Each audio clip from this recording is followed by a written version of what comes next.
On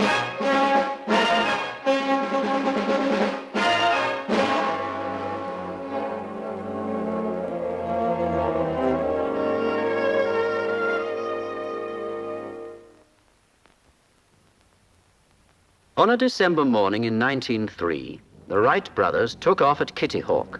They remained in the air for 12 seconds at a maximum height of 9 feet. The result is this.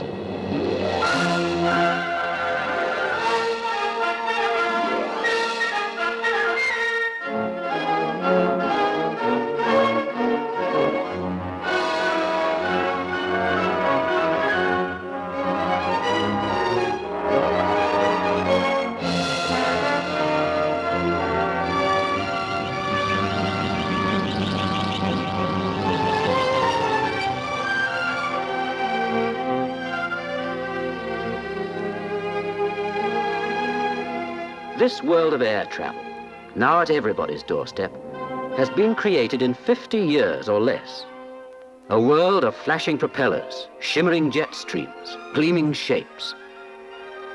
A world so exciting that it's sometimes hard to get it in focus.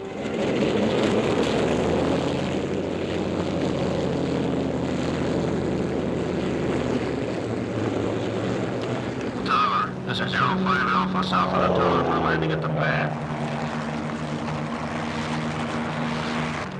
05 Alpha, this is Idlewild Tower. Check the conveyor, taxiway 5. You cleared to land at the pad, over. From airports round the globe, passengers are now leaving on regular scheduled flights at a rate of more than 70 million a year. Some are already old hands in the air. But for many, there's still the thrill of novelty. The bustle of preparations all around. And behind the scenes, too, there are operations.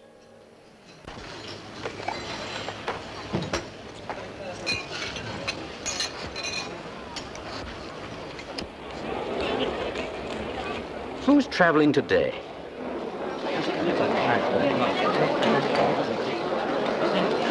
Passenger Margaret Fleming, for one, of Kilmarnock, Scotland, bound for Aklavik, northern Canada, via Montreal.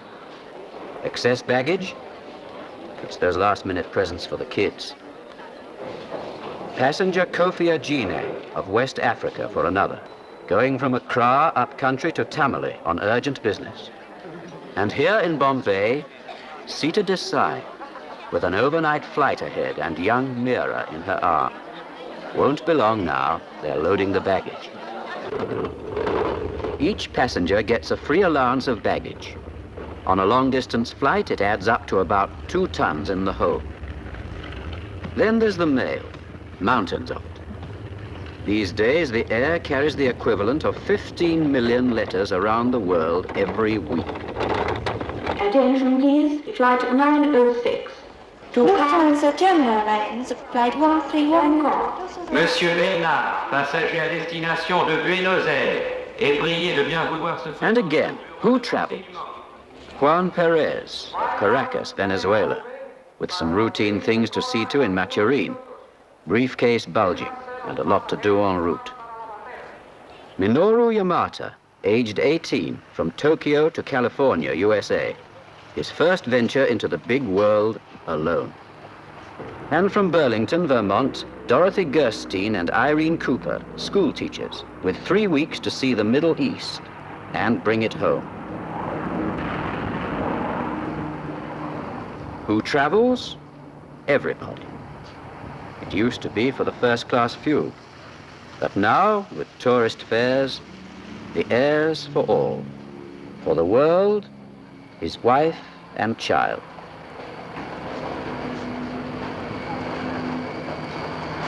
And sometimes even his goose. Goodbye, good trip, and happy landings. This is the captain speaking to you from the flight deck. We're about to take off now. Fasten your lap straps, please. And no smoking till we're airborne. Thank you.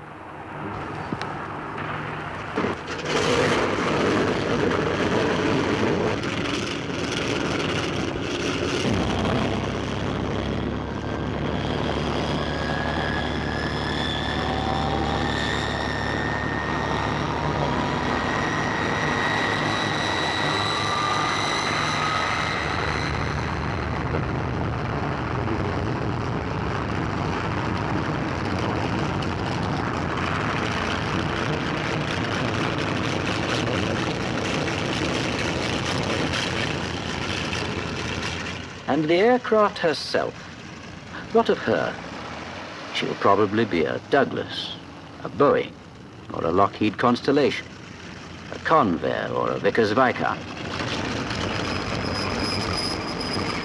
She'll weigh as much as 60 tons and carry a crew of up to 10. She'll travel at 300 miles an hour or more and fly at any height from 5 to 30,000 feet. Go Foxtrot November, clear to Amsterdam. Cross Epsom 2000, 7 3000. To climb under radar and obtain 15,000 feet. Runway 17, the wind south-southwest 5. Hotel Foxtrot, your traffic is Stinson now on final and DC-3 living pattern outbound heading for 180 degrees, over. Weber 100, you're cleared to taxi to runway 25 left. By taxiway Charlie and runway 13 left. You're cleared to taxi to runway 25 left. By taxiway Charlie and runway 13 left. The wind is southwest at 12. They taxi out from the aprons to the runways, slowly turn and stop for the final check.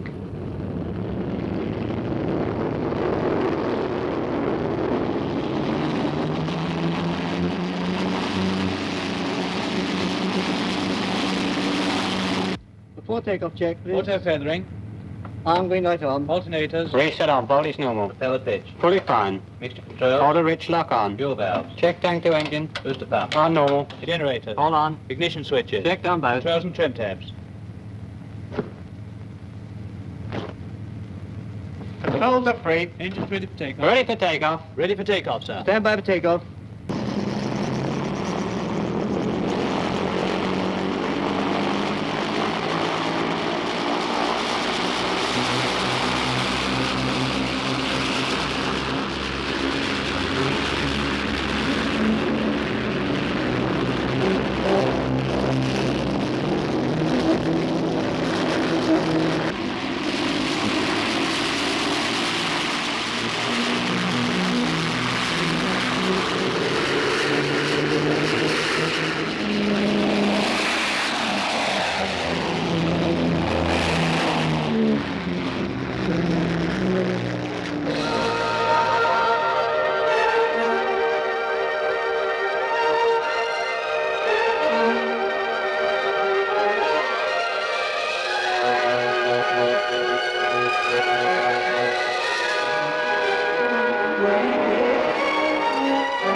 Home is suddenly a toy town.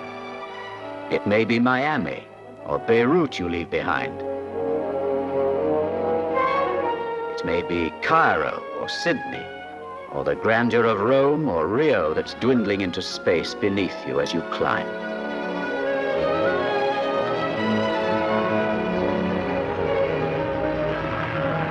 None of them now, no place on this earth is more than 2 days' distance from any other.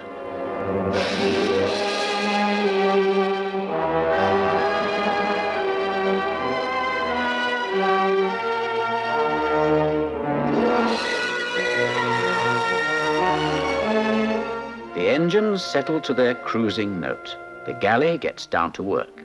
How to keep people occupied through a long, smooth, steady flight across the blue dome of the sky. Books and magazines, of course.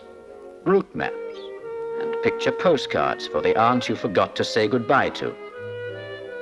How to keep people occupied? This is one way that never fails.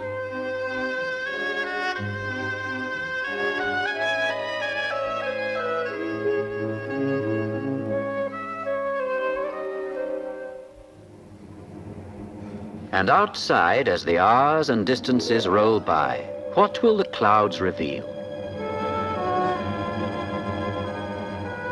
Perhaps it will be this island, dreaming in the Bahamas, San Salvador, where less than 5 centuries ago, the cry of a lookout on the Pinta's forecastle told Columbus he had found a new world.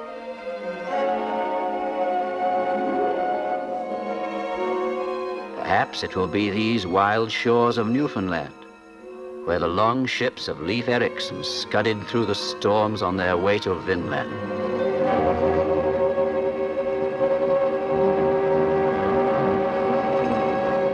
Or it may be the Arctic regions, where caribou thunder across the white world of the furthest north.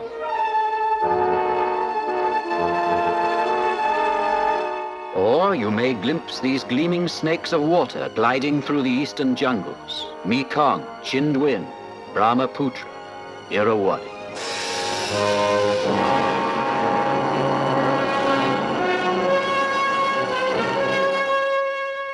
It may be Lake Tana in the heart of Ethiopia, where drifting spume and flashing rainbow guard the birthplace of the Blue Nile.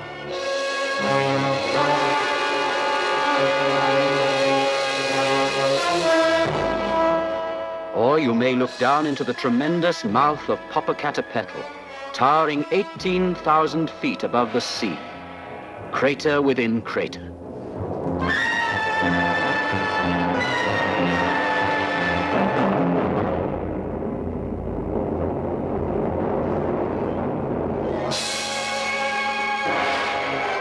Or it may be some testament to bygone human splendor, like Machu Picchu, city of the Incas, lifting its blind walls from the gorges of the Andes to the mansions of the sun.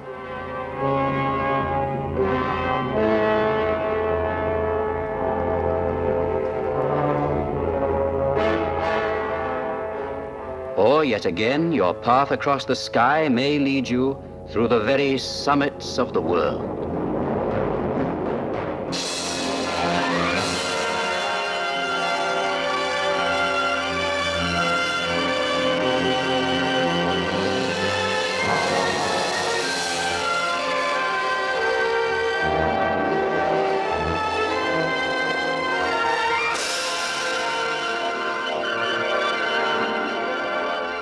Down the painful ages, men have schemed and died to do just this, to lord the hemispheres. What has brought us now this sudden swift success? The genius of the peoples, all of them. But as much as the brilliance of the scientists and the daring of the pioneers, it's been the patience of the organizers. Patience and collaboration. This is a body of which little is heard, IATA, the International Air Transport Association. Its present Director General is Sir William Hildred of Great Britain. IATA's members are the international airlines, about 75 of them all told. They inherited a world of regulations made for caravans and wagon trains and sailing ships. Progressively, they've freed the sky from this archaic outlook, hammered out a common order, common codes and standards. Argument, competition, cut and thrust. But out of it all, the air has emerged as an outstanding instance of international good sense. Look beyond the conference room at how it works in practice. Look, for example, at this aircraft, approaching the shores of the Levant. They've just 3 weeks, remember, to see the Middle East. 3 weeks, and so much to see. Let's not go here, let's go there instead. But what about the tickets? Can we change them?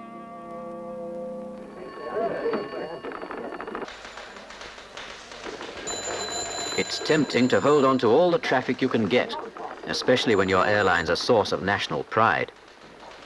But the logic of a world moving at 300 miles an hour is a system that gives as much freedom of movement as the sky itself. Freedom to change plans in mid-air, shift from one line to another. The result? A universal agreement to make tickets interchangeable. And the interline adjustments, compensations, transfers of currency, passengers shouldn't be bothered with all that. And besides, that's what accountants are for. Or this aircraft, crossing northern Venezuela from Caracas to Maturin. He set out with a lot to do en route. Export-import business, forms to fill in, cargoes to move, and buyers waiting for them. And just as one ticket takes a passenger around the world, so one airway bill will take a piece of freight to anywhere. And what do the freighters haul? The faithful, plodding cargo planes you don't hear much about. Almost anything these days, from isotopes and oysters to machines and magazines. Some lines carry more animals than human beings, and there's always the heavy stuff. There's a brisk movement of nylon stockings over the Atlantic, of sausage skins from Iran to the stockyards of Chicago. They say air cargo's in its infancy, but you can see the scale it's moving into.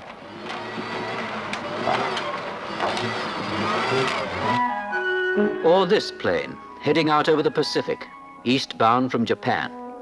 His first venture into the big world, and his first visit to a crew in the cockpit.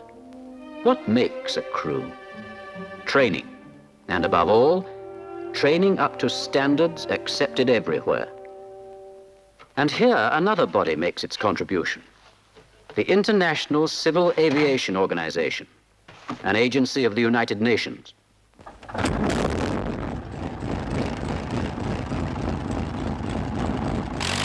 Concerned with the intergovernmental aspects of flying, one of ICAO's functions is to provide technical assistance to countries becoming air-minded. Where safety is concerned, nationalism has no place. In training for airline work, you've got to make sure that a Mexican pilot can land an American plane under instructions from an Indian controller using Dutch radio equipment.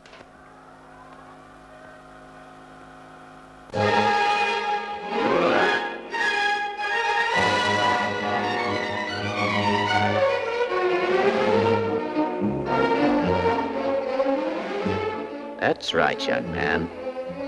Have fun while you can. Soon you'll be under the cold eye of a tight-lipped airline captain who doesn't believe in giving passengers ground for complaint.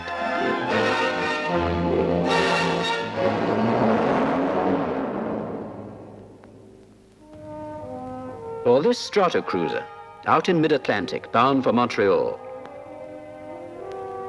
In 1927, the Spirit of St. Louis made the crossing in 33 hours.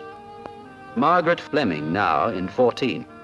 But Lindbergh didn't have the international support behind him that she does today. There are 21 of these ships maintaining 9 weather stations in the North Atlantic.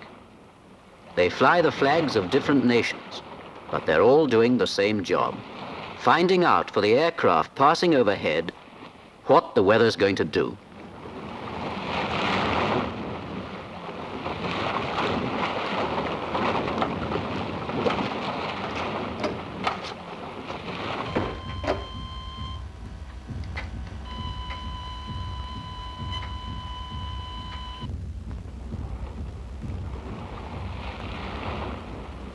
And the ships, in turn, are meshed in with hundreds of weather stations round the world.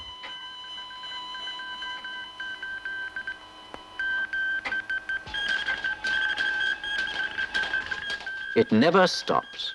Observations recorded round the clock over land and sea, transmitted halfway across the globe, assessed, interpreted, collated through half a dozen languages, and passed back to where they're needed, in the cockpit. Athènes, Beyrouth. Ciel nuageux 4 à 6 huitièmes par strato. QEQ, base 2500 pieds, sommet 18 000 pieds. Localement, cumulonimbus, sommet 30 000 pieds avec risque orage. Or again, this aircraft, heading up country from Accra over the hot hills of Africa. Going to Tamale on urgent business. Half an hour yet.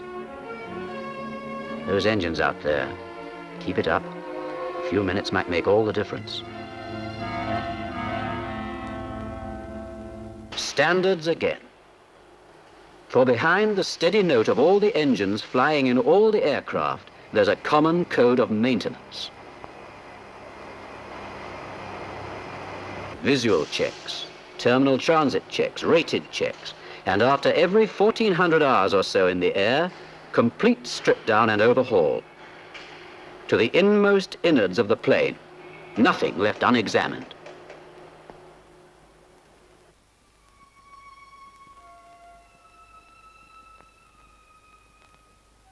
All this, halfway out from Bombay, over the Arabian Sea.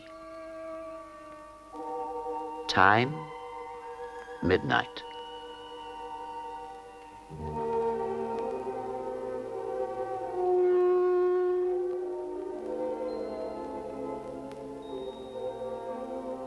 Sleep well, mirror, in your cradle in the sky. Up ahead, there are men on the flight deck, listening to the unseen, sounding beacons of the dark, charting your pathway through the stars.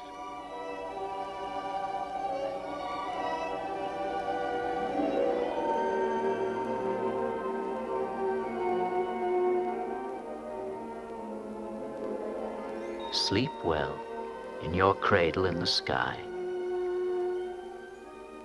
Beneath you, a continent astern, an ocean ahead, men are watching your progress through the arch of night.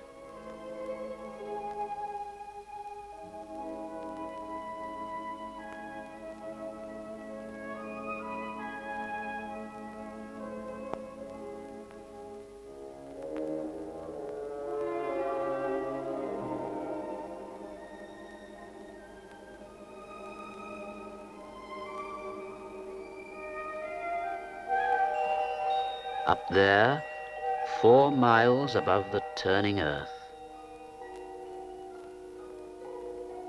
you're not alone.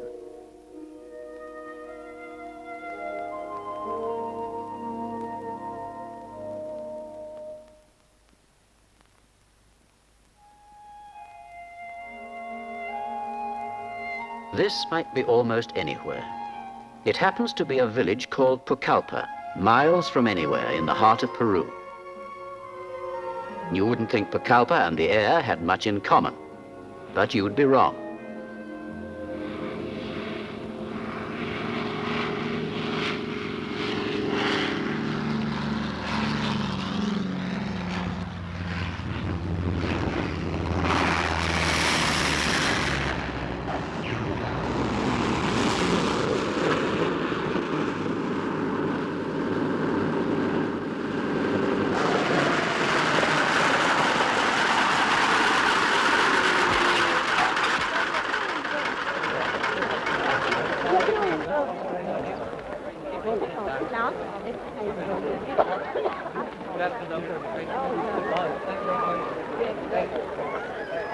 Three times a week, the plane brings in the mail and papers, pumps the groceries and hardware, doesn't forget old Manuel's medicine. On the return trip, it takes the local produce out to market.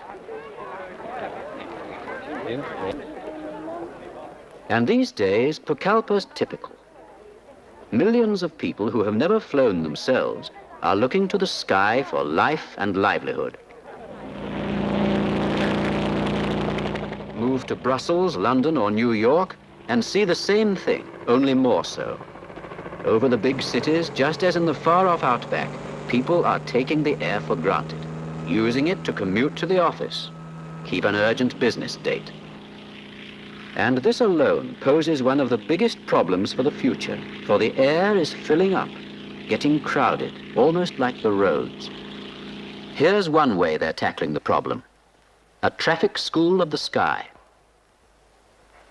Indianapolis, ATC, this is Eastern 747. The operators are feeding information on the speed and direction of imaginary planes to a central plotting room. ATC, this is Eastern 747 over Maxwell intersection at 25, 10,000. Estimate Indianapolis at 33. Request change of flight plan to land at Indianapolis. Over. The plotters sort out the approaching aircraft. One receives instructions to stack and circle. Another is given the green light to come in and land.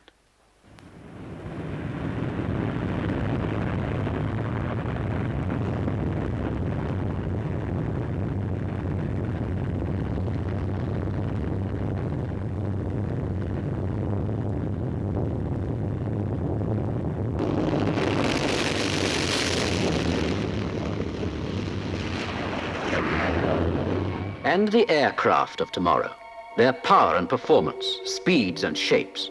What does the future hold for them?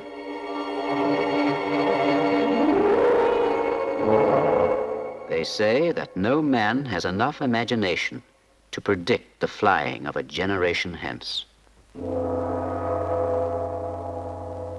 But ideas are on the wing. Vertical takeoff, one way of freeing aircraft from the weight of landing gear, of abolishing the runway altogether.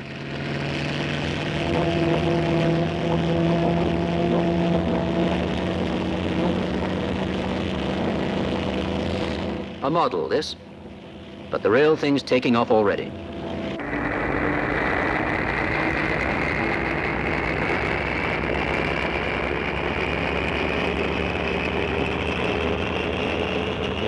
Direct lift, then forward, perhaps faster than the spin of the Earth. For real as well are speeds of over 1,000 miles an hour.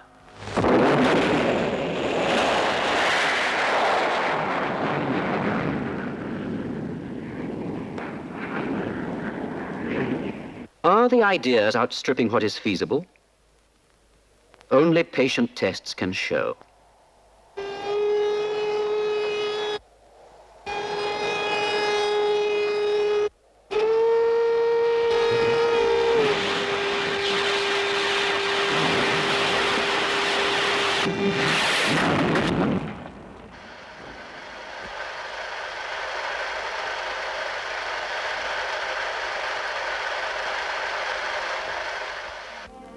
Leave France after breakfast? Arrive in America before dawn? Not yet, perhaps. But the aircraft of the next few years will take a long step forward. Some are in production, others in the air right now. From America, the Boeing 707. From Britain, the sleek new Comet 4.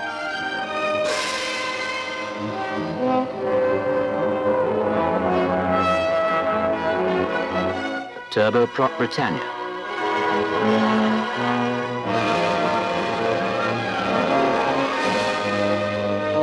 And again from America, the graceful DC-7C. Planes like these are raising commercial speeds to over 500 miles an hour, reducing the Atlantic to a 6-hour jaunt.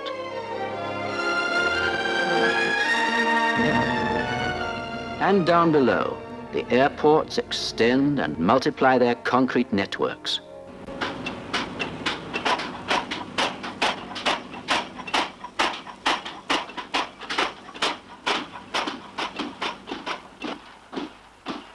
The future in the making, and the present on its doorstep.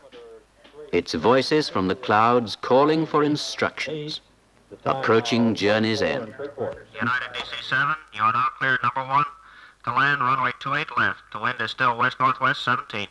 Hello, San Francisco Tower. This is United DC-7, 3 minutes northwest. Okay, United DC-7, I have you on site 3 minutes northwest. Japan Air 002, clear to runway 15. Quebec Foxtrot, you are clear for landing on runway 34.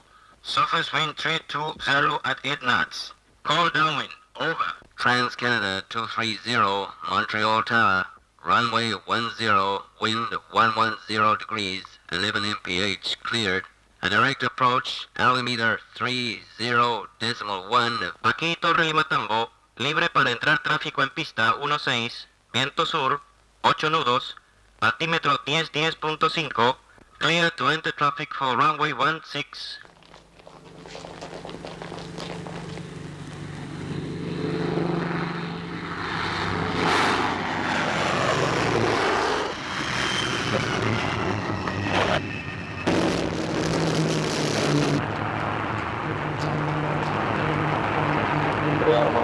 A few hours back, they were taking off from all the airports everywhere. They've leveled the mountains, telescoped the oceans, shriveled the prairies and the deserts. Now, one every 5 seconds, they're coming in.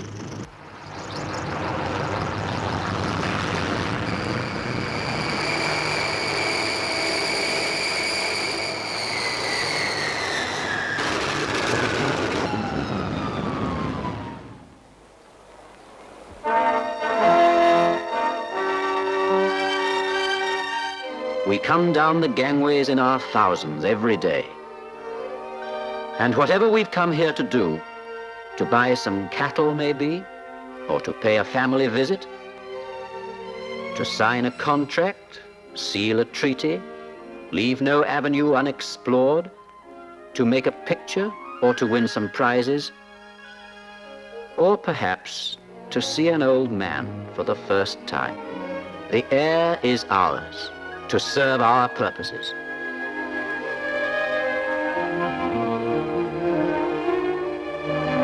$70 million of us every year already, for whom the patience and the planning, the exacting standards set in common, have made a third dimension real.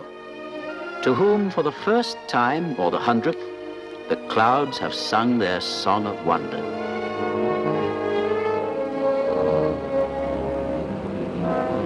And then we've gone. And there's a moment's pause for the ground crews to refuel, to inspect and check, to see to all the host of things that complete the turnaround.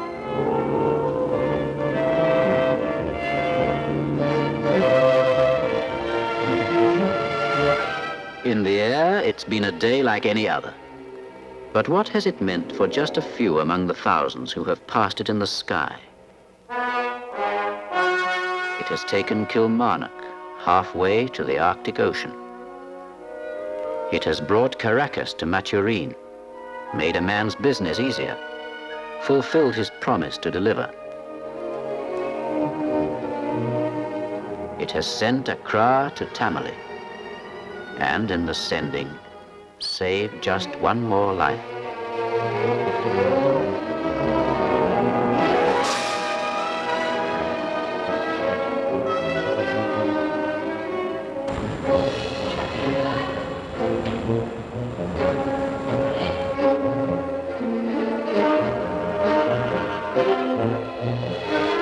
It has set down Burlington in Baalbek to realize a dream and take it home. It has put Tokyo on the threshold of San Francisco, opened a horizon wider than the oceans. And it has simply brought together. For no two people living now are more than 2 days from each other.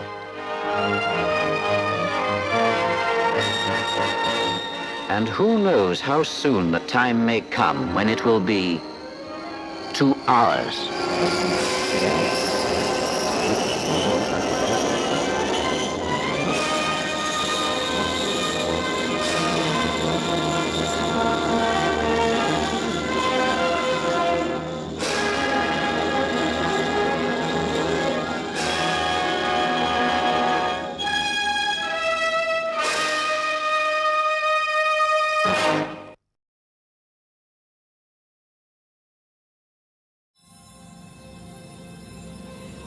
The Lockheed Constellation, affectionately known by many as the Connie.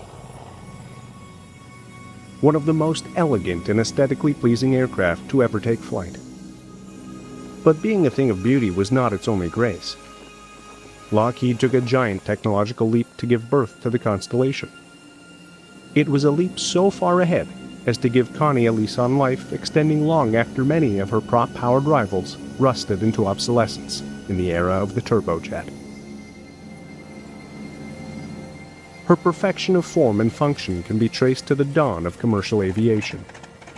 She was the end product of years of battles between the airlines for dominance of the skies. This struggle for economic survival would see the airlines and airliner evolve into their ultimate modern forms and unite the globe through air travel. In the late 20s, the fledgling American airline industry was still using aircraft like this Ford trimotor with its fixed landing gear. Technically primitive aircraft, by today's standards, and capable of short hops between cities only. Intercontinental airlines still relied on railways to ferry passengers for part of their trips. In this early age of aviation, the rules governing airlines and safety were still being written, sometimes lagging behind quickly evolving aerospace technology. Although not as dangerous as a ride with a daredevil barnstormer, a commercial flight could still be a risky proposition. A fatal crash in 1931 opened the world's eyes to the perils of flight. That year, TWA Flight 599 came down in the Kansas prairie, killing famous football personality Knute Rockne and 7 others. Rockne was a passenger on another type of trimotor, the Fokker F7. Unlike the all-metal Ford trimotor, it had wooden wing components, and moisture may have weakened the glue holding them together, causing them to fail during flight. Rockne was beloved by the American public, and the Rockne crash, as it became known, led to major changes in commercial aviation standards. Some improvement in speed, safety, and comfort were seen early in 1933, when the Curtiss Company launched the Condor airliner.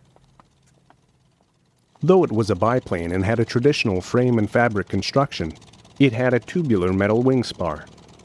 The Rockne crash caused wooden aircraft to become the pariah of the airlines. As commercial flights became longer, passenger comfort became a greater priority. The Condor was the first aircraft to offer sleeping berths for overnight flights.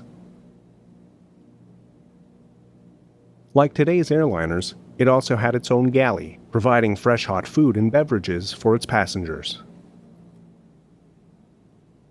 Only about 40 Condors left the production line, and it did advance the passenger airliner, but an innovative new aircraft from Boeing would set the next benchmark for civil aviation. Boeing's Model 247 was breathtaking in comparison to anything else available, and all the airlines wanted it. It was faster than the fastest American fighter of the day, and it could beat the Condor across the USA by 8 hours. It was also a safer, more comfortable plane for its 10 passengers. It was all metal in construction and could fly on a single engine if one should fail. As well, the cabin was soundproofed and air-conditioned. The 247 was a solid design that could have dominated, but corporate greed got in the way. Boeing sold 60 of its aircraft to its affiliate airline, Boeing Air Transport, part of UATC, the predecessor to United Airlines. TWA and others were clamoring to get their own 247s, but their orders were to be postponed until the entire United order was fulfilled. Locked out, TWA and other airlines turned to aircraft manufacturers Douglas and Lockheed to build their new fleets. From Lockheed, the company that would one day create the Constellation, came the Model 10 Electra. Like the 247, it could initially carry 10 passengers, was of all-metal construction, and had twin engines. By this time, single-engine aircraft had been banned for all passenger and night flights. Kelly Johnson, then a student assistant at the University of Michigan, did much of the wind tunnel work on the Electra. He was a champion of the Electra's twin tails, which would later become a hallmark of Lockheed aircraft. Johnson would become a leading light at Lockheed and contribute to the Constellation's design. The Electra was a decent alternative to the 247, but Douglas had an aircraft in the works that would eclipse both of them and come to dominate civil air travel. TWA had turned to Douglas when their 247 orders had been rejected. The airline was looking for a new trimotor, but Douglas answered with a groundbreaking line of aircraft. The DCs, short for Douglas Commercials.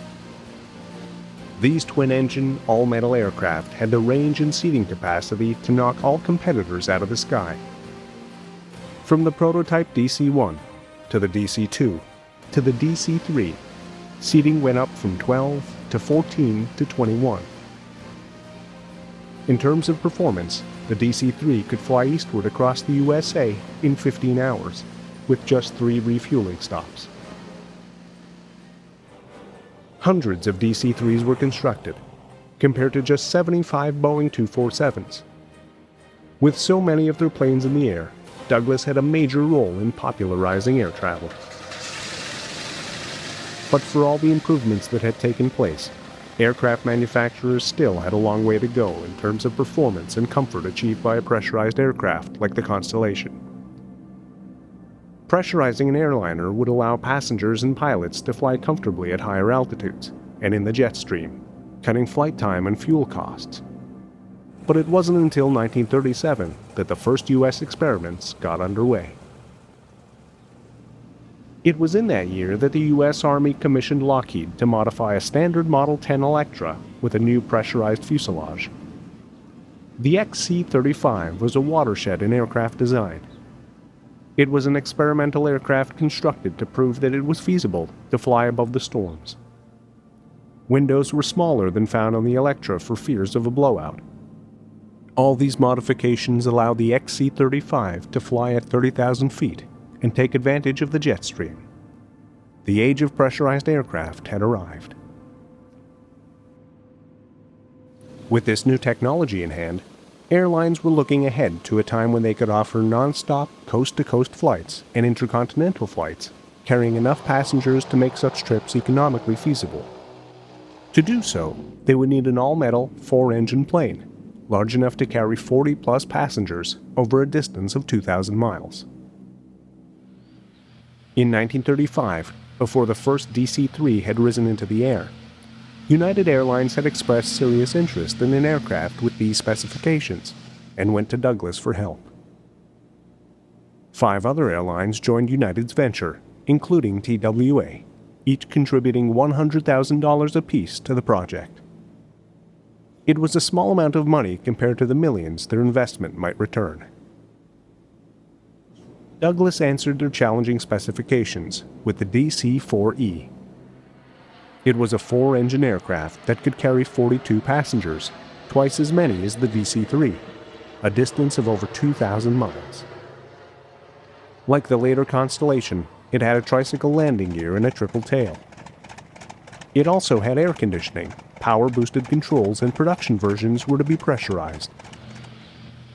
Such an aircraft could change the landscape of civil aviation, but as development costs increased, Pan Am and TWA lost interest. The prototype DC-4E did fly in June of 1938, and testing was successful, but it was too expensive, and performance was below expectations.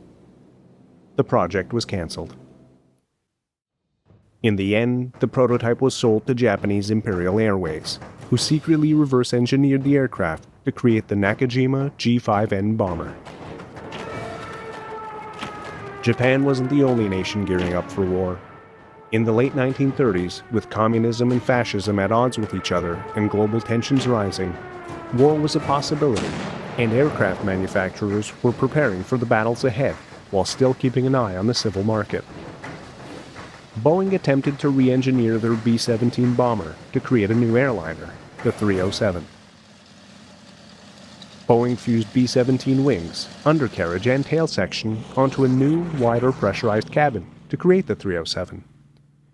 It could fly its passengers in comfort high above any bad weather. However, because of its B-17 heritage, the 307 still had to utilize a tailwheel, making for less safe takeoffs and landings than an aircraft with tricycle landing gear like the DC-4E. Altogether, only 10 307s were sold. At this time, Lockheed was in development of their own 4-engine passenger plane, the Model 044 Excalibur, which at first glance appeared to be a larger version of the Model 10 Electra.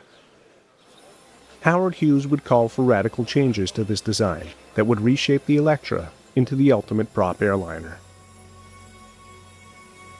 When Hughes gained control of TWA in 1939, he wanted an airliner which incorporated all the latest technology available. But no such aircraft were in the air. On top of his technical requirements, he was looking for great style and extra performance. Funding from the lucrative Hughes Tool Company was the only way Howard Hughes could pay for such an ambitious project. With cash in hand, there was little doubt that he would get his way. The final rendition of Lockheed's super airliner model was so different from the 044 Excalibur first proposed that it was also given a new name, the L049 Constellation. The plans for this streamlined, elegant aircraft fit Hughes's bill for style and performance. Lockheed designers, including Kelly Johnson, borrowed elements from other aircraft to create the Constellation. It was pressurized like the XC-35 and able to fly its crew and passengers at a ceiling of 24,000 feet. As well, its wings were adapted from those of Lockheed's P-38 Lightning, and its triple tail and tricycle landing gear were reminiscent of those of the Douglas DC-4E. Even with such a stellar design in the works, the more primitive Excalibur was not cancelled. It has been suggested that the more modest Excalibur concept had actually been kept in development to distract interest away from the greatly advanced Constellation. This was part of a ploy to keep TWA's monopoly of the Connie. Since Boeing had executed a similar maneuver to keep their 247 out of TWA's hands, there is little doubt that Howard Hughes was capable of such tactics. Lockheed was now obliged to develop a bomber version of the Constellation, the XB-30, to play understudy to the B-29. The plan for the Connie's conversion was simple and lauded by the Air Force. Graft a Constellation's wings and tail section onto a new fuselage, housing bombs rather than passengers. In the end, however, there was no need for a backup bomber. Boeing delivered the B-29 Superfortress, and the XB-30 was cancelled. The end of the XB-30 was not the end of the Constellation's military career. In December 1941, when the war came to America, the military took control of the entire L-049 project. The Constellation became the C-69, a high-speed transport aircraft for troop movement. In January of 1943, 4 years after Hughes proposed its groundbreaking design, the C-69 finally took to the skies. It was still several months before all engine problems were sorted out, and the aircraft was handed over to the Army Air Force. The second C-69 had a much more glamorous debut. Though it was still a military machine, it was allowed to be presented in striking TWA livery. Even more surprising was that Howard Hughes was allowed to pilot it trans-America on a record-breaking flight, a record at the time equal to any belonging to a modern fighter. A great deal of successful publicity was gained for all concerned, and the Connie was certainly winning hearts, but not that many orders. In fact, the total number of wartime deliveries was just 22. The Army was in desperate need of transport aircraft. They just weren't buying them from Lockheed. After the failure of the too advanced Douglas DC-4E, Douglas went straight back to the drawing board and produced a far less ambitious aircraft, originally known as the DC-4, with no E. It was quickly militarized into the C-54 Skymaster. C-54s had no pressurized cabin, and although they did incorporate a tricycle landing gear like the earlier DC-4E, overall they had a much simpler layout. This made for quicker production, easier service, and greater reliability, exactly what America needed in a wartime situation. With all of these advantages, the C-54s drained away the Constellation's military orders. Between 1942 and into the early post-war years, over 1,200 C-54s and DC-4s were produced. But the aviation marketplace was quickly changing. As World War II ended, aircraft manufacturers had to reverse course and focus their energies on the civilian market. A number of Skymasters found their way into post-war civil use, with some being retrofitted with pressurized cabins. It was in this early post-war period that the Constellation sales took off. Her extra size, more powerful engines, and pressurized cabin all became prerequisite features for a new generation of airliners. Luxury and comfort were now being offered, and the public was willing to pay for Constellation quality. However, Lockheed's competitors weren't ready to concede defeat. Boeing was looking to capitalize on the success and technology of the B-29. They started by creating a new tanker, the C-97. Like the proposed Lockheed XB-30, they took the wings and tail section of an existing aircraft, the B-29, and grafted them onto a new, larger double-decker fuselage. The C-97s were originally built in large numbers, as Air Force tankers and freighters. However, it didn't take Boeing too long to see the lucrative potential of the airliner market. The Boeing Model 377, or Stratocruiser, was an airliner version of the C-97. With its second deck providing much greater seating capacity and its extra range, the 377 looked like it would give the early Constellations some serious competition in the luxury airliner market. However, only 56 aircraft were produced. They certainly delivered all that was promised in the luxury department, but they proved uneconomical to run. Also, 2 serious accidents resulting from their complicated engine and propeller arrangement became a source of serious concern. Although the Stratocruiser had only a limited impact on the civilian airliner market, Lockheed and the Connie still had one more player to contend with. When the war was still raging, the Army had contracted with Douglas to make an advanced Skymaster prototype, longer and with more powerful engines, and at last with a pressurized fuselage. At war's end, Douglas would take the prototype and research paid for by the Army and use them to create their new civilian offering, the DC-6. Its overall look was somewhat more sedate than the elegant Connie, but it would still prove a very worthy adversary. Throughout the decade that followed, many modified DC-4s and hundreds of brand new DC-6s and later DC-7s fought it out with numerous generations of ever-improving Constellations. As Lockheed and Douglas tried to capture the imagination and contracts of airlines around the world, they increased the seating capacity, range, and storage of the respective aircraft. With airliners available to take passengers around the globe, the long-range airline business grew in all directions. Luxury travel was augmented by tourist and economy seating. The term coach became common at travel agents and airport check-ins. Lower fares meant higher volume and access to an entirely new market of average middle-class citizens. Douglas continued to provide transports as it had in World War II, while Lockheed created a new early warning radar aircraft, the Warning Star. Over 230 of these advanced electronic surveillance aircraft provided critical support for the Air Force and Navy, especially during the Vietnam conflict.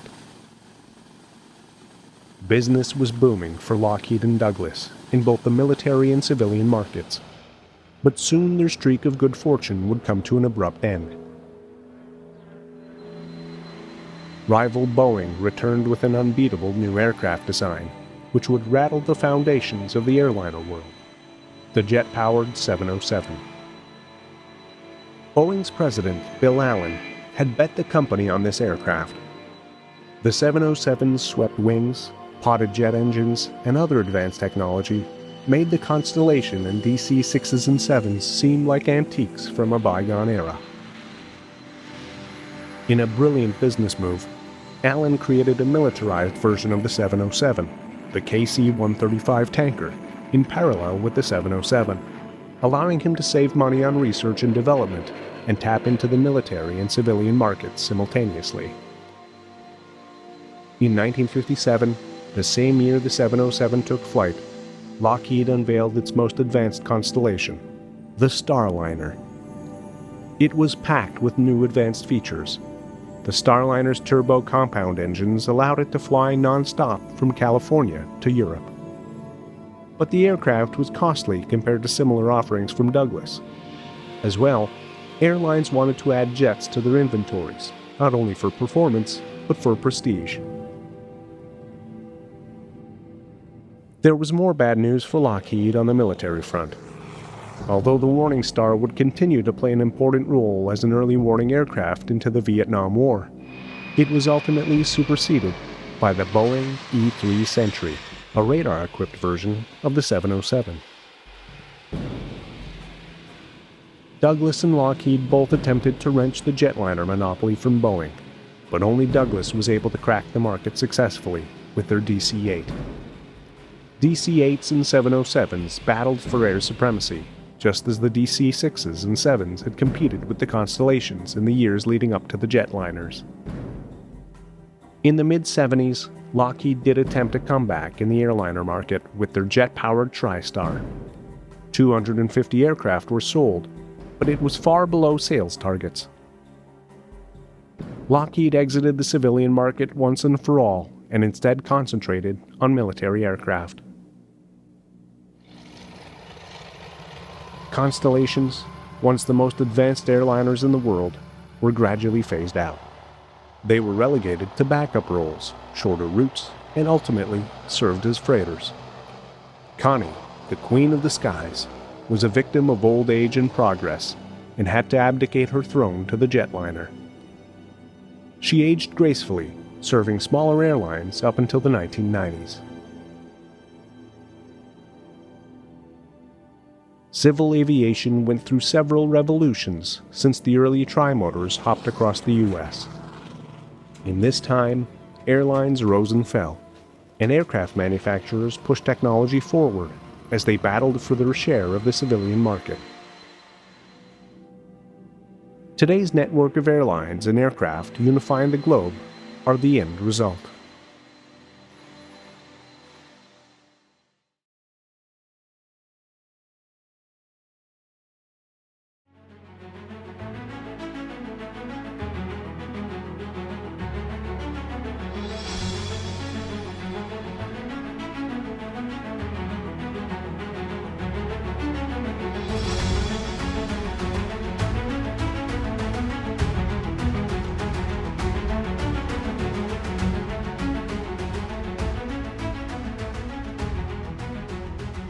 The Lockheed Constellation was one of the most important aircraft in rebuilding of the airline industry after the war.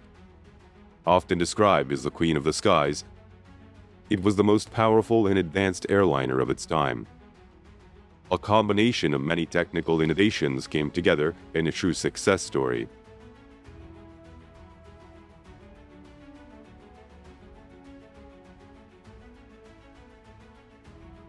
In addition, the distinctive curves of the fuselage and the perfect balance of the design made the plane a thing of beauty and grace. Large four-engine transports are not always aesthetic, but the Connie's lines demand admiration.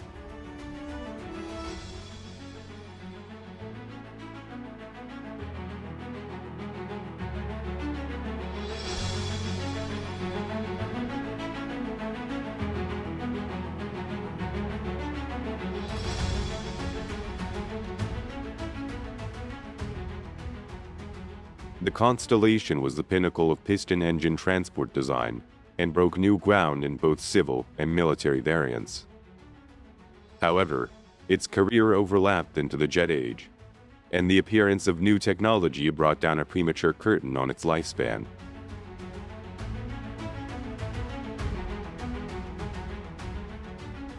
The Lockheed Company, with a heritage stretching back to 1913, had painstakingly built up a reputation for constructing excellent and trustworthy passenger aircraft. Commencing with the Vega and following up with the Orion, Lockheed's reputation blossomed. They became associates with the famous names of aviation between the world wars. Wiley Post and Amelia Earhart both flew Lockheed aircraft. The second list of records set in Lockheed's planes grew rapidly. The company products were not simply a successful reworking of the day's technology, they were innovative and influential. Lockheed had a succession of talented designers. Jack Northrop was followed by Gerald Voltee. When both of these men had gone off to found their own companies, Lockheed retained the services of a team led by the greatest engineering double act in aircraft history, Paul Hibbard and Kelly Johnson.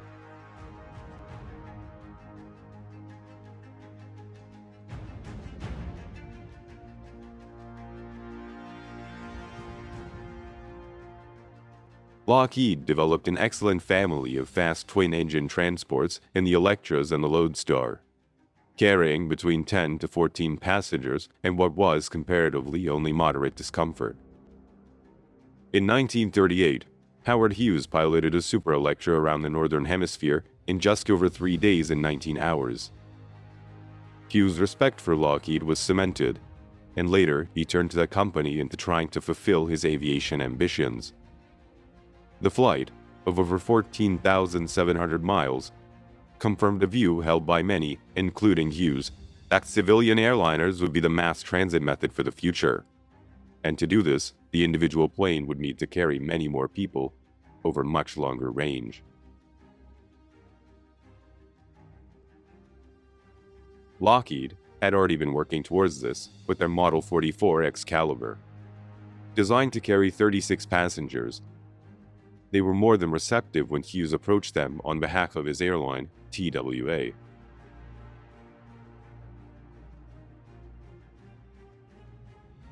His basic specification was an aircraft that would fly a payload of 6,000 pounds from New York to Los Angeles non-stop in 8 to 9 hours.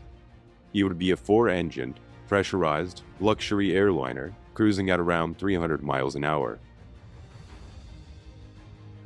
TWA had set the parameters for capacity and performance, but it was the Lockheed team which designed and built the plane.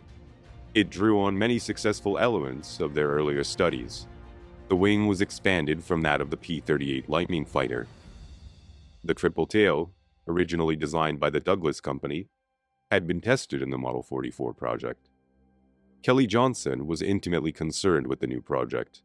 Here in the wind tunnel, cameras catch him changing the shockboard in one of the long series of model developments.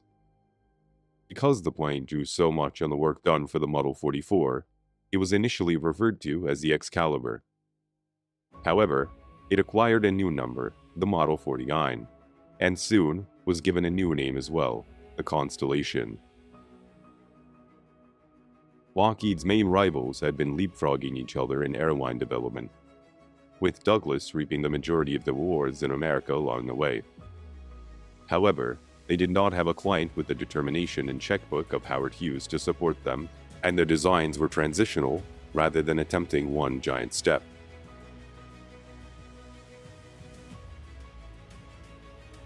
Lockheed had conducted a lot of relevant research and development during the 30s, and this had equipped it well to approach the new design. The company had been involved in pressurization experiments with the Army, and Electra had been modified for the tests and given the Army designation of XC-35. The plane first flew on the 7th of May, 1937.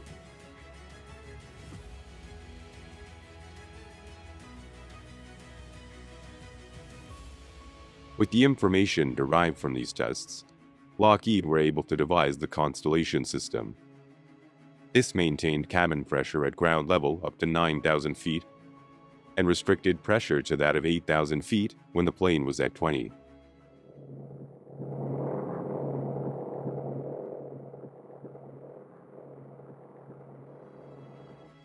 The XC-35 was, in effect, a practical advantage that Lockheed held over their rivals. In a similar way, a lot of expensive development of the wing shape had already been born in the design of the Lightning. Even with these advantages, the cost per Constellation quoted to Howard Hughes was, for the day, astronomical.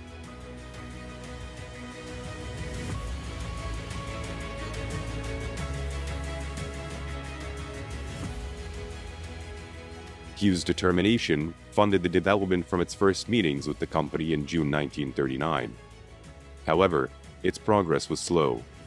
Many design problems needed to be overcome in reaching the stage where production would commence.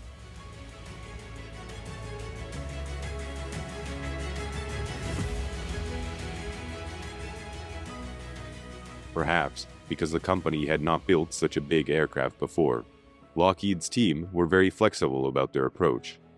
The series of decisions that set the Connie shape serves as an example. Large engines working at low revs were less likely to feel stressed and break down. So, a combination of such engines with large propellers were suggested. The large propellers demanded absurd ground clearance and very long forward undercarriage. To shorten that wheel strut, the nose is bent down.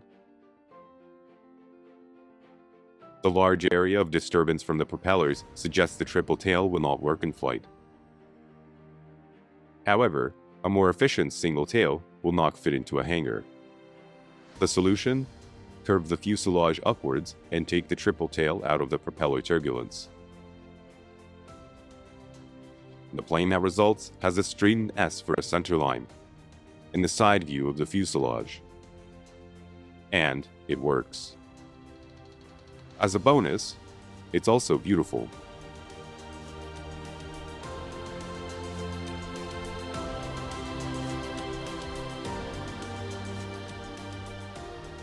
The first Constellation went not to our Hughes airline, but to the United States Army Air Force. War had swept up the US, and civil aircraft production had become another arm of the war effort.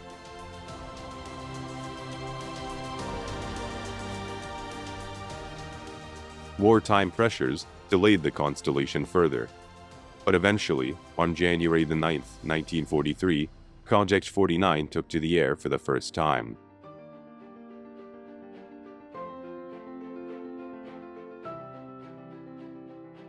The first plane was the production prototype. There was no transitional model. Existing commercial orders had been drafted even before the US entry into the war, and by 1942, the Army added orders for 300 of the type, most with a more powerful engine.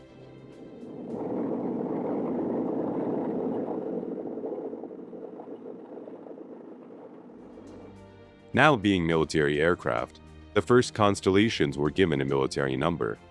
They became C-69s.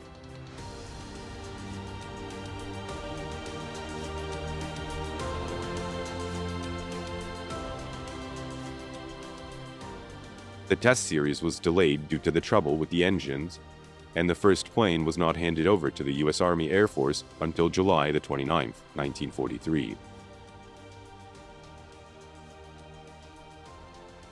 In the time the plane was grounded, Lockheed and TWA took the opportunity to repaint it and do some publicity shots. Some of the testing was also conducted in TWA livery and was used for publicity. This was nothing compared to the publicity coup pulled off by Howard Hughes with the second machine. The plane had been delayed in production and made its first flight only in 1944. It was accepted by TWA on behalf of the military on April the 16th, painted in TWA's colors, though showing its military serial number. The following day, the plane took off with Hughes himself at the controls. It flew non-stop from Burbank to Washington, a distance of 2,300 miles and a record time of 6 hours and 57 minutes. This was an average speed of 330 miles an hour, a respectable speed for a fighter of that era. In addition to the successful publicity for Hughes and the TWA, the event spotlighted the Constellation to the mutual delight of Lockheed and the Army.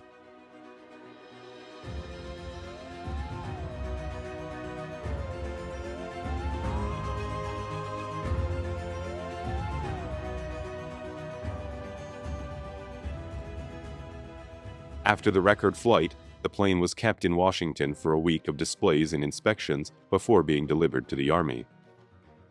Over the next 18 months, the C-69s were to make a number of significant long-distance flights and set a series of records. These included excessive transatlantic records, reducing flight time to Paris to under 10 hours. It was evident that the Army had found in the Constellation a valuable personnel transport.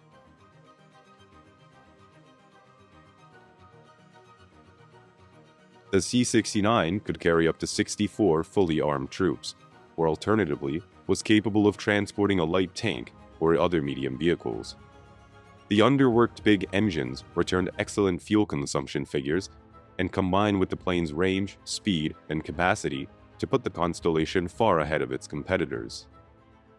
While this was not that relevant in 1945, it would be a telling advantage for Lockheed at war's end.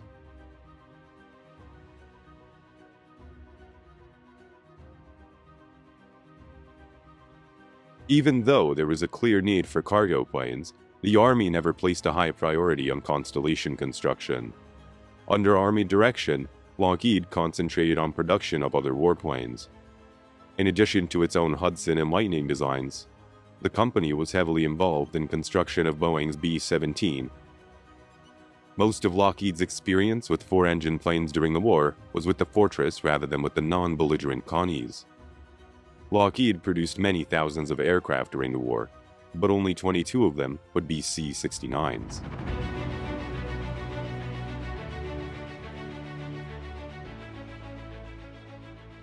Army orders for hundreds of C-69s were never fulfilled. Only 15 had been delivered when the war ended, with another 7 planes almost completed. In addition to Lockheed's production being directed to other types, the Constellation used the same engines as the B-29 Superfortress, and few of the power plants were allocated to the program. The engines had teething problems, and the shortage curtailed production. Testing was disrupted with frequent groundings of all types using them.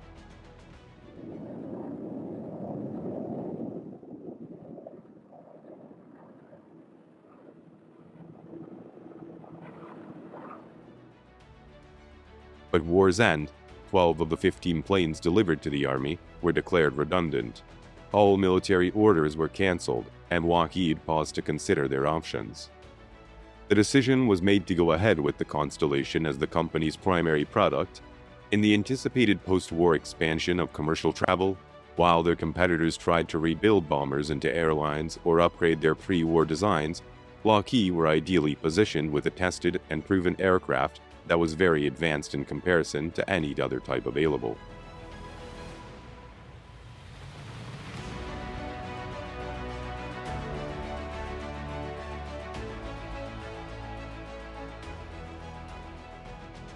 By buying back C-69s from the Air Force, including those partially built at the factory, Lockheed were able to offer customer airlines new aircraft almost at war's end.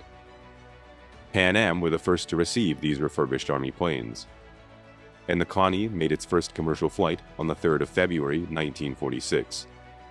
3 days later, TWA introduced its Constellation service, first on the transatlantic route, and then a month later commencing transcontinental flights in the US. Competing carriers were mostly relying on DC-4s, and the Connie had no problems outperforming the older Douglas plane. The efficiency of the Constellation was undeniable, and within 2 years, TWA's rivals on the transatlantic route had been forced to change to the Lockheed plane themselves. In effect, the Lockheed decision gave them an 18-month lead over their competitors at Boeing, Douglas, and Republic. This was clear to the airline operators as well.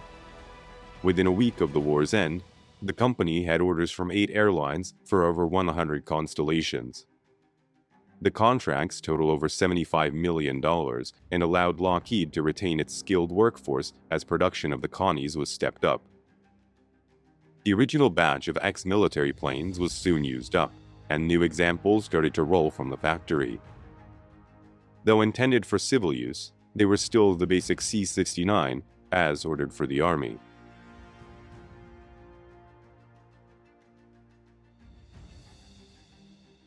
The plane had reverted from its military designation to the Lockheed project number. Thus, the basic aircraft was referred to as the Model 49. During the war, Lockheed had advanced 5 further studies for improved Constellation variants, and these were given an extra numeral, the first being the Model 149, second 249, and so on. One of these projects have been for a long-range bomber variant of the plane, but the other 4 were all transport versions, 3 being improved civilian airliners. There were 73 civil Model 49s, including the recycled C-69s. Their immediate availability after the war gave Lockheed the time to refine the Connie further, before releasing the first truly civilized version.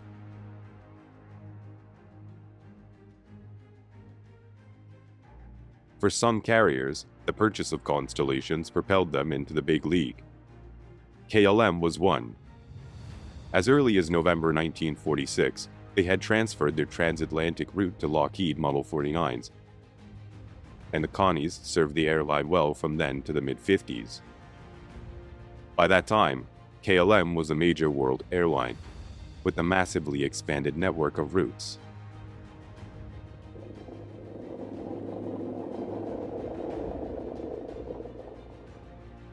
Work on what was to be the first civilian production model had begun in May 1945. This was the Model 649, developed in conjunction with Eastern Airlines. Among the many developments introduced with this model was the SpeedPack external cargo bay. This was another example of Lockheed's team lateral thinking. A Connie offered little cargo space when laid out for maximum passenger carriage, but had the power to spare. To avoid cutting back on the number of passengers, additional cargo space was bolted to the outside of the plane. This increased the goods carriage by 8,000 pounds, at a penalty of only 10 miles an hour in speed. The model also introduced a new and more powerful version of the engine, rated up to 2,500 horsepower. The 649 first flew on October the 18th, 1946. It was a notable advantage on the Model 49 in many aspects. Major improvements have been made to soundproofing and cabin air conditioning, giving a far more pleasant ride than any other airliner at the time. Easton began to advertise their planes as their gold-plate Connies. They began operating services in May 1947. Overlapping with the deliveries of the Easton 649 came another new version, the 749. This had been developed as a long-range model for overseas operation, based closely on the Eastern aircraft. The outer wings contained additional fuel tanks, which added a further 1,000 miles to the range of the plane. With this version, the New York to Paris route could be flown non-stop.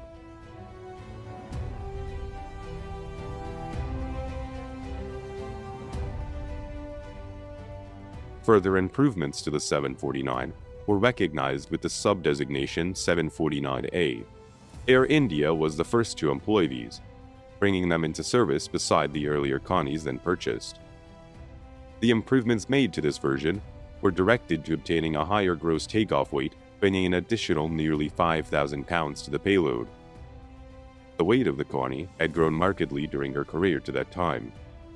The initial C-69 had a maximum weight of 72,000 pounds, but this had been expanded to 107,000 pounds with the 749A. At the same time, the range had been increased from 2,400 miles to well over 3,000. Many of the improvements made to these planes were later built into earlier models, blurring the distinctions between the earlier versions.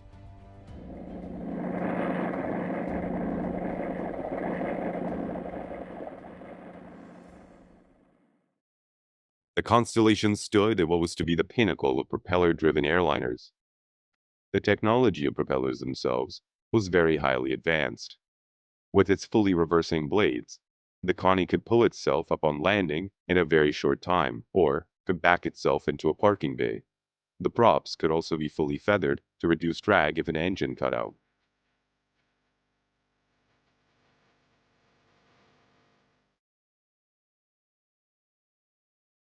Extreme use of the reversing props on landing produced this sort of spectacle, with the Constellation not only coming to a halt in a very short strip, but promptly backing up.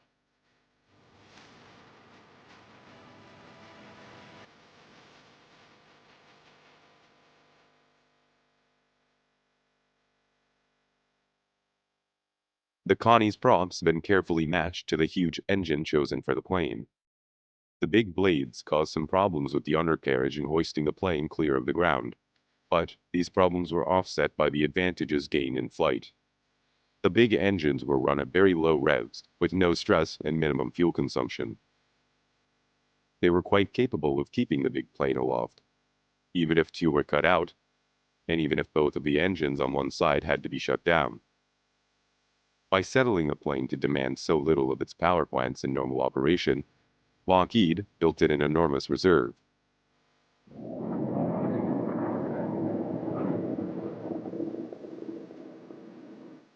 The 749, a specification had originally delivered from the renewed military interest. The original C-69s had been a problem aircraft for the Army, due in no small part to the experimental nature of design. The Army was well served by its large fleet of Douglas DC-4-derived C-54s, and abandoned the Lockheed plane. But when in 1948 the new U.S. Air Force turned its attention to the Connie, It was no longer a new design that pushed the state-of-the-art under wartime handicaps. This time, the Air Force bought a minor variant of the well-proven airliner as a C-121A. Two were immediately redesignated as VIP aircraft and allocated to General MacArthur, who transferred the name of his old C-54 Bataan, and General Eisenhower, whose plane was known as Columbine. Later, VIP Connies were assigned to Eisenhower after he became president and were named Columbine II and Columbine III.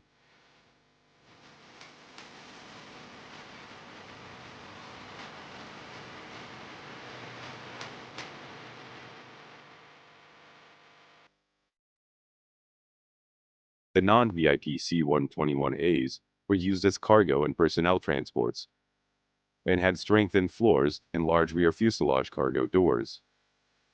Over the next few years, the original Air Force order of 10 aircraft were all reconfigured as VIP planes. The first was delivered in December 1948, and the last in March 1949. They soldiered on for nearly 20 years of service and were not retired until the late 1960s. The return of the Constellation to Air Force service was followed by interest from the Navy, and a new military role dawned for the plane. The C-121's career was to be very long and very influential, and redefine the military uses like transport aircraft.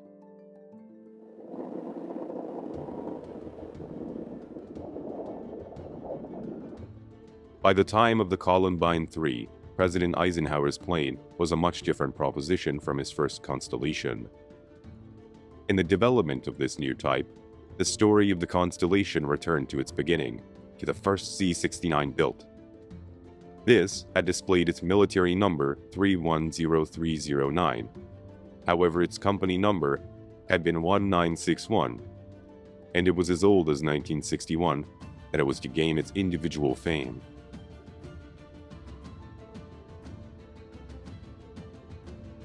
During the war, the first Constellation had served its share of Army duty.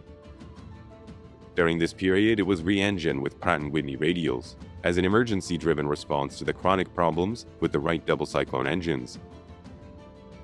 After this refurbishing, the Army took to calling it the XC-69E, though it was otherwise unchanged. At the end of the hostilities, it was then put up for sale and bought by none other than Howard Hughes. In 1949, he sold it back to Lockheed and a transformation began, as it was turned to the prototype for the Model 1049. The most obvious change was that the plane was stretched, and two new sections of the fuselage were built into it. One section before the wing added 10 feet and 9 inches, and the second behind the wing 7 feet and 8 inches. The alteration was so radical that the company marketed the plane under a new name, the Super Constellation. TWA had again been involved in the development of the plane, but Eastern Airlines had lodged its actual order first, and so they received the first Super Connies.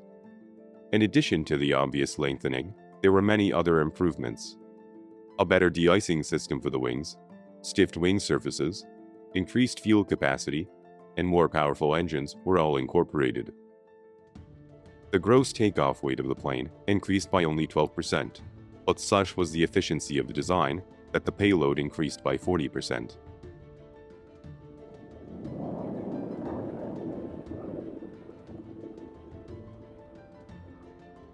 Seating was available to cater for between 69 and 109 passengers, as the Lockheed devised a variety of layouts. Some were designed for long-range carriers and others for commuter airlines. Other plans with fewer seats catered for routes with a higher proportion of freight, or allowed for the removal of fitting to use the aircraft as a part-time cargo plane when passenger traffic was light. The company's intent was clear. The Constellation had given them a captive market they did not want to lose.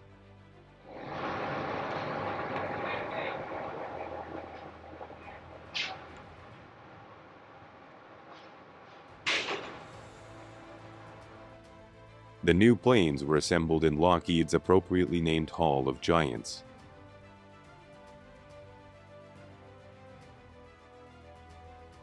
The first version had only a limited lifetime. It had been intended to give a new and revolutionary turbo-compounded engine, but teething problems with the new power plant that led to the use of standard, though uprated radials. The 2,700 horsepower delivered by these engines left a Constellation slower than its rival, the Douglas DC-6, and only 24 were built. Lockheed were forced to persist with the introduction of the more powerful but underdeveloped new engines. Though problems persisted, the strategy paid off and sales picked up.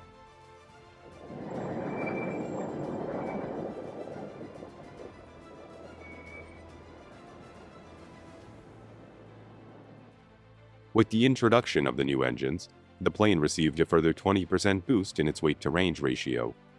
All comparisons with the opposition were addressed, and all orders resumed their earlier, partingly busy frequency. This beneficial change was in part forced on the company. They had had enough of unproven engines earlier in the Constellation's career. However, the military were very interested in an uprated Super Connie, and much less so in the underpowered original model. Not only did the re-engineering rekindle civilian sales, but the new Super Constellations were to be the testbed for a revolution in military aviation.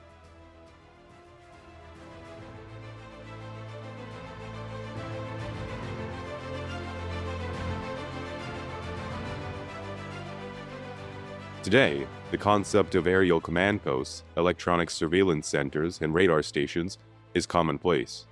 They've proved their worth in time, and again, during their short career. Most of the experimentation that proved their effectiveness was conducted in Constellations, as was most of their early service.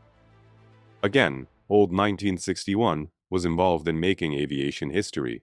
As with domes above and below, the original plane was used to trial the installations. The first Connies constructed as airborne radar pickets were built for the Navy.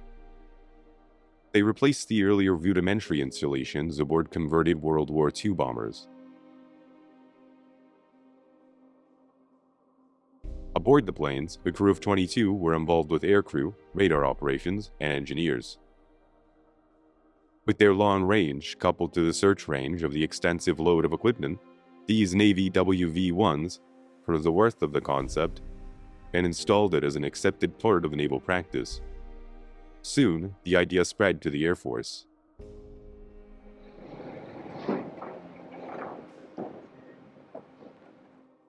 The Air Force had placed orders for Super Connies for conventional use as transports, but C-121s would not be delivered as such until 1956. Before any transports could be built, the Air Force acknowledged their better use as an airborne early warning aircraft and changed the order for the first 10 to its own flying radar pickets as RC-121Cs. These planes are loaded with 15,000 pounds of radar equipment, with crews at 335 miles an hour up for 24 hours on patrol.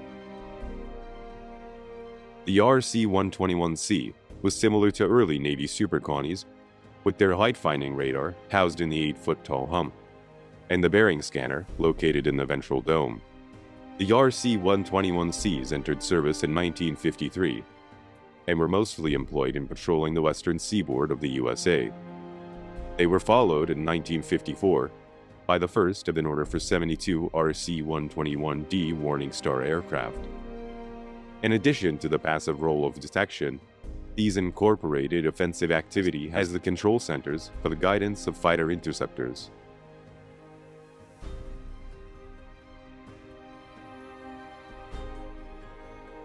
From the basis of the Morning Star, a number of options presented themselves. Once, the idea of putting equipment into aircraft was suggested. There was a rush of ideas about which equipment might be suited for the treatment. Advanced electronics and surveillance types multiplied. As the transport planes appeared, they were often pulled back to the factory for refit as one or another of the electronics versions. The appetite of services for these valuable aircraft was insatiable. Over 220 of the main types alone were built, disregarding the one-offs and the small runs. Most of these planes were also completely re-equipped at least once in their lifetime.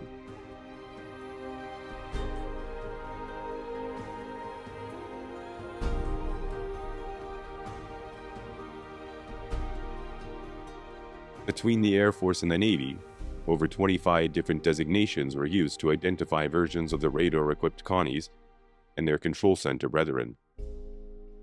In addition to proving the concept and paving the way to their success, these constellations also performed very real service in an era when there was no other practical solution. At the height of the Cold War, when hostility and distrust often combined in equal degree to foreign policy, a calmer picture of reality was maintained by these electronic eyes in the sky.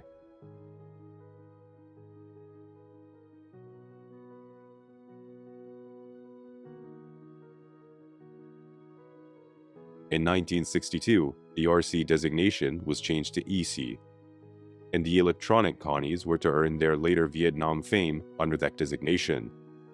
They were a pivotal factor in the US defensive strategy, and had become as important as the cargo-carrying versions that were dispensable.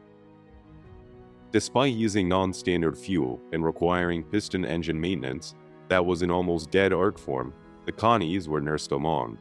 Old age and technological redundancy could not undermine their essential functions, and some were to remain in service until the early 1980s. Their longevity was helped not only by their experts' care, but by the excellence of their original design and construction.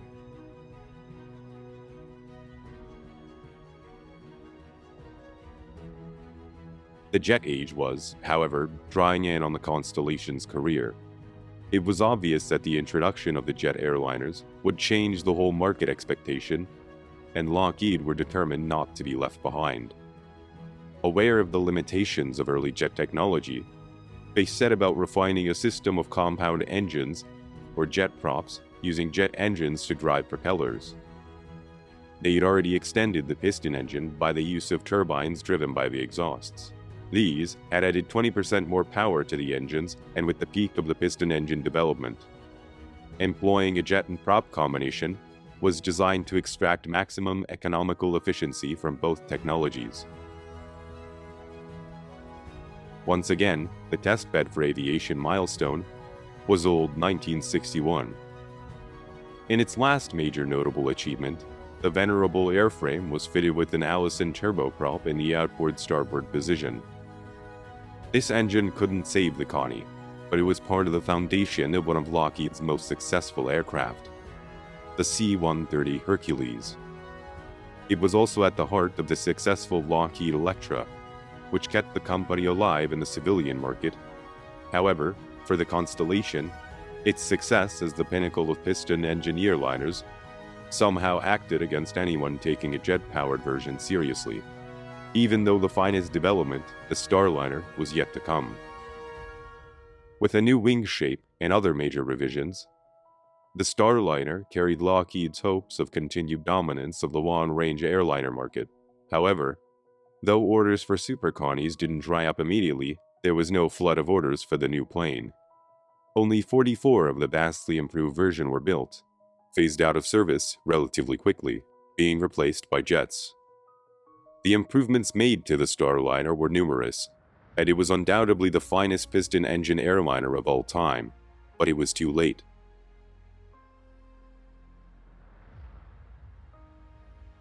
Lockheed's enterprise imagination and innovation continued to work around the Constellation, and several refinements, including the now familiar revolving antenna, were developed and tested with Connies.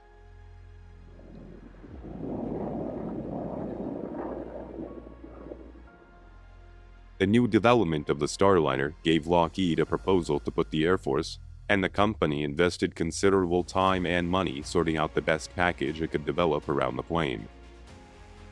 The revolving dish was only one of the systems developed for the submission.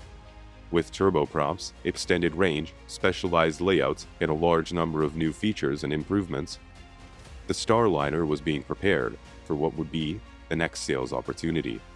By then, the success of the airborne radar and control planes that the fleet of such an aircraft be maintained. The aging C-121s would need a replacement.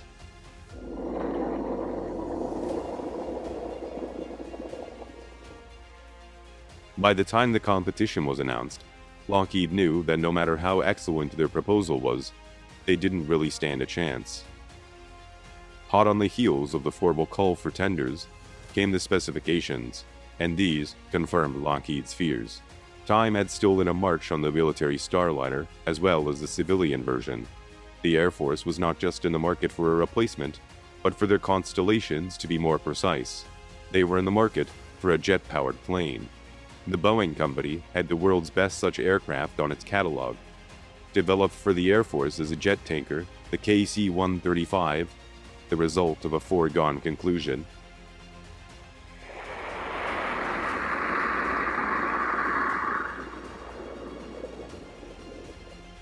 However, the appearance of the replacement did not signal the end of the Connie's military career. Whereas the arrival of Boeing's jet had seen the quick demise of civilian Constellations, the Air Force and Navy were content with the capabilities of the plane. And coincidentally, they had need of them.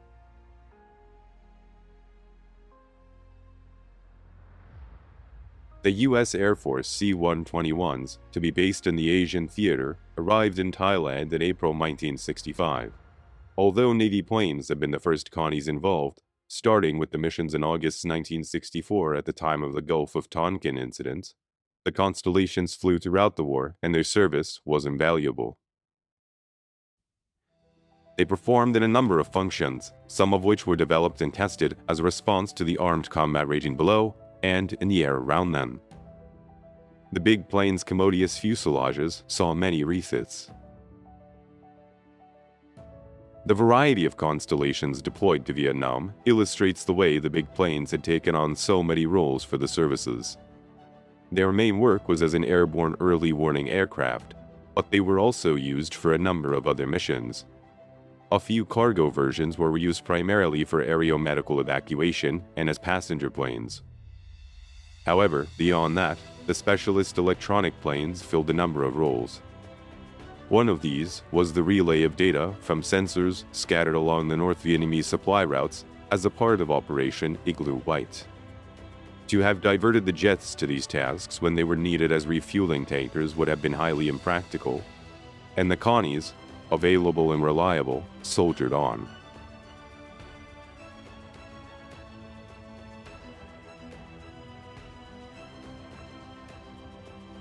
The Constellation's original deployment to Vietnam was essentially defensive.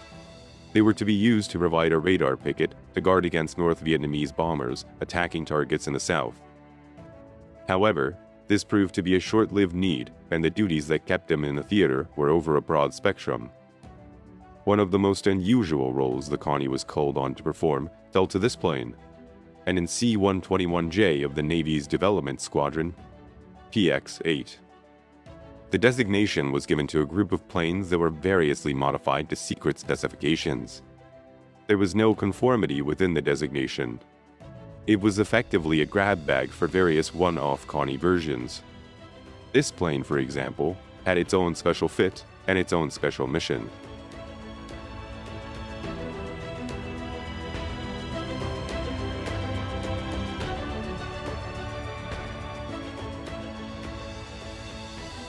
The equipment fitted to this plane was definitely non-standard in military terms. These 2-inch tape players were the ultimate in professional television formats at the time. The duty of the aircraft was to serve as television and radio broadcaster for the armed services networks. By hauling the transmission aloft, the service was taken out of range of the ectong interference. Ground-based transmissions would have required infrastructure which, as a tempting target, would have needed constant guard. The quietly plotting Constellation transmitting from on high made the maintenance of the service broadcasts practical.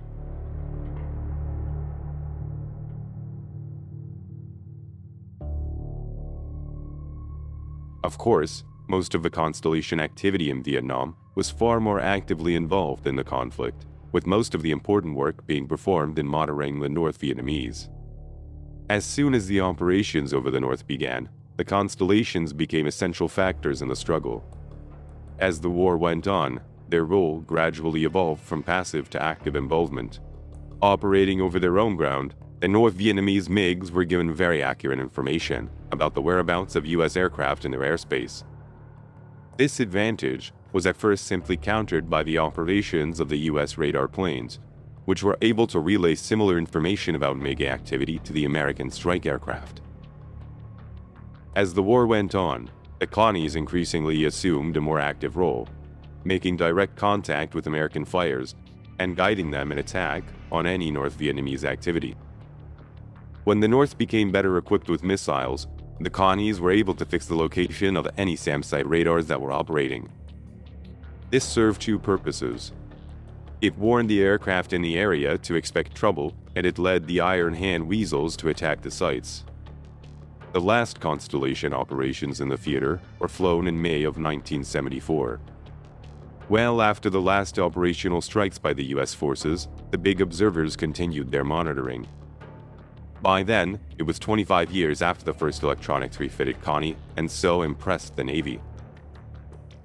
It was also 31 years after the first Constellation flight.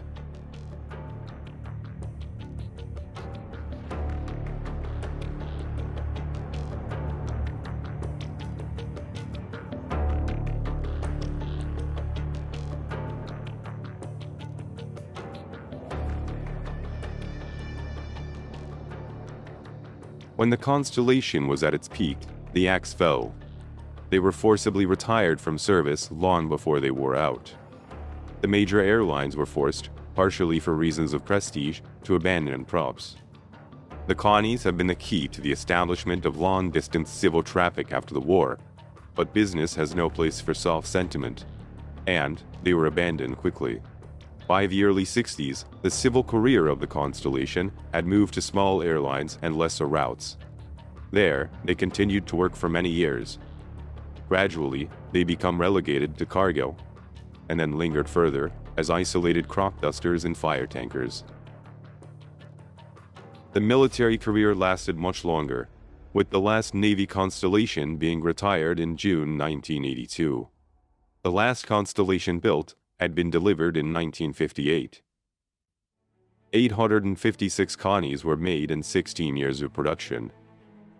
Their career stretches from World War II to the Space Shuttle. They were, throughout their career, used as testbeds for a multitude of developments.